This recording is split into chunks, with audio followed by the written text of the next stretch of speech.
අපි ඇත්තටම කොටස් වෙළඳ පොලේ සමාගමක් ගද්දී අපිට හිතෙන සමාගම් හිතන මිල ගණන් වලට අපි ගන්න එක සාධාරණද? ඇත්තටම කිව්වොත් ඒක සාධාරණ නෑ.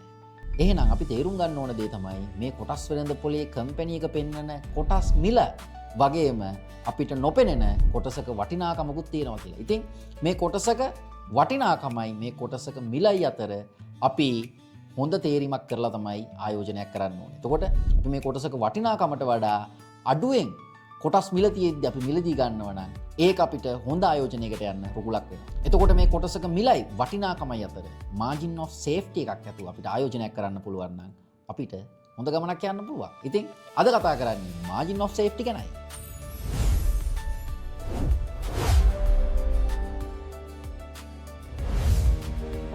margin of safety ලෝකේ ඉන්න කොටස් වෙළඳ පොළ ආයෝජකයෝ මේ margin of safety එක පාවිච්චි කරලා හොඳ ආයෝජන තීරණ අරගන්නවා. ඉතින් margin of safety අපි තේරුම් ගමු ලස්සන ප්‍රස්තාරයකින්. එන්න යන්න. එතකොට මෙන්න ඔයාලට පේනවා ඇති මේකේ ලස්සනට තියෙනවා time value. එතකොට මේ ඔයාලට පේනවාද මේ තනි ඉරක් උඩට ගිහලා තියෙනවා. මේ තමයි intrinsic value මේ කම්පැනි වටිනාකම, කම්පැනි කොටසක වටිනාකම.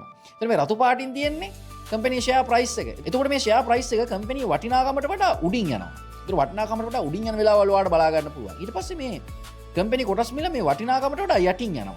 ඒතර මෙන්න මෙහෙම යටින් යද්දී එතකොට ඔයාලට මේ කම්පැනි වටිනාකමයි කම්පැනි කොටසක වටිනාකමයි කම්පැනි කොටසක මිලයි අතර ඔයාලට හොඳ ගැප් එකක් බලා ගන්න පුළුවන් වෙනවා. ඒ කියන්නේ ඔයාලට ඇත්තටම කොටස වටින්නේ රුපියල් 100යි.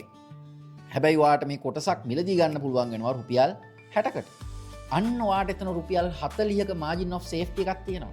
ඒ කියන්නේ ඔයා රුපියල් 100ක් මේක වටනවා කියලා හිතුවට මේක ගැන තව හොඳට මේ ඉන්ඩස්ට්‍රි එක ගැන මේ බිස්නස් එක ගැන තව හොඳට දන්න කෙනෙක්ට හිතෙන්න පුළුවන් මේක වටින්නේ රුපියල් 80යි කියලා. තව කෙනෙක්ට හිතෙන්න පුළුවන් මේක වටින්නේ රුපියල් 90යි කියලා. තව කෙනෙක්ට හිතෙන්න පුළුවන් මේක රුපියල් 70යි වටින්නේ කියලා. එතකොට ඔයා කොටස් වෙළඳ පොළ ආයෝජකෙක් විදියට ඔයාට කොටස් වෙළඳ පොළේ වෙන්න පුළුවන් වැරදි ප්‍රමාණයක් තියෙනවා. එතකොට අන්නේ වැරදි ටික මගරව ගන්න නම් ඔයාට කරන්න තියෙන්නේ ඔයා කොටසක් ගද්දී margin of safety එකක් ඇතුව මිලදී ගන්න එක. ඒ කියන්නේ හොඳ ඩිස්කවුන්ට් එකක් ඇතුව. මොකද එතකොට ඔයාට වෙන්න පුළුවන් අර වැරදි ටික අඩු වෙනවා. මොකද ඔයා කොටස ඩිස්කවුන්ට් එකකින් ගන්න හින්දා. එතකොට මේ margin of safety කියන එක ගොඩක් වැදගත් වෙනවා ආයෝජන තීරණ ගන්න. එතකොට කොටස් වෙළඳ පොලේ ඔයා සමාගම් තෝරගද්දී ඔයා ඒ සමාගම් තෝරගෙන ආයෝජනය කරද්දී margin of safety එකක් ඇතුව ආයෝජනය කරනවා නම් ඒක ඔයාට හොඳ ආයෝජනයකට යන්න හේතුවක් වෙනවා. මොකද ගොඩක් කට්ටිය සමාගම් තෝරගන්නවා. තෝරගෙන එකපාර ඉන්වෙස්ට් කරලා දානවා. හැබැයි නුවණක්කාර ආයෝජකයෙක් යම් කිසි කාලයක් බලාගෙන ඉන්නවා වෙන්න පුළුවන් මේ ආයෝජන තීරණය හරියටම margin of safety එකක් ඇතුව ගන්න. ඉතින් ඔයා ආයෝජන තීරණ ගද්දී වැදගත් වෙන්නේ මොකද්ද? කොටස් වෙළඳ පොළ ආයෝජනයේ තියෙන ඕන ප්‍රධානම දේ තමයි the stock market is a device that transferring money in patient to patient. අවශ්‍යවන්ත පුද්ගලයාගෙන් විශ්වාසවත් පුද්ගලයා දක්වා මුදල් හොමාරු කරන දෙයක් මේ කොටස් වෙළඳ පොළ කියන්නේ. එතකොට ඔයා ඉවසීමෙන් තීරණ ගන්නත් ඕනේ. ඔයා කිසිම වෙලාවක හදිස්සි වෙන්නත් හොඳ නැහැ. කම්පැනි එක කොටසක මිල ඔයා දැකලා ඔයා තියෙන සල්ලි ටික ඔක්කොම එකපාර දාලා ඔයා අතාරිනවා නම් ඔයා ෂණික වේ තීරණය අරගෙන ඔයා ඉවරයක් කරනවා නම් අන්න එතන ඔයා ගන්න ආයෝජන තීරණය පිළිබඳව ප්‍රශ්නයක් තියෙනවා. හැම වෙලේම ඔයා උත්සාහ කරන්න කම්පැනි එක කොටසක් මිලදී ගද්දී margin of safety එකක් ඇතුව ඔයා මිලදී ගන්න. ඒතකොට margin of safety කියන එක ගත්තට පස්සේ කම්පැනි එක වටිනාකම බලන්න පුළුවන් ක්‍රමවේද කීපයක් තියෙනවා. එතකොට මෙන්න මේ ක්‍රමවේද ගැන අපි පෞගිය අපේ වීඩියෝස් වල කතා කරලා තියෙනවා. ඉතින් ඔයාලට ඒ දේවලුත් බලලා මේක ගැන ඔයාලට තව හොඳ අයිඩියාවක් ගන්න පුළුවන්. කොහොමද කම්පැනි එක වටිනාකම අපි හොයන්නේ? කොහොමද වටිනාකම හොයන්න ගන්න අපි ගන්න තීරණ මොනවද? කොහේ ගිහලාද මේ වටිනාකම බලන්නේ? අන්න ඒක බලලා ඔයාලට කම්පැනි කොටසක මිලක් බලලා ඔයාට ඔයාගේ ආයෝජන තීරණය ගන්න පුළුවන්. අන්නේ ගන්න තීරණය තමයි දවසක ඔයාව සතුටු කරවන්නේ.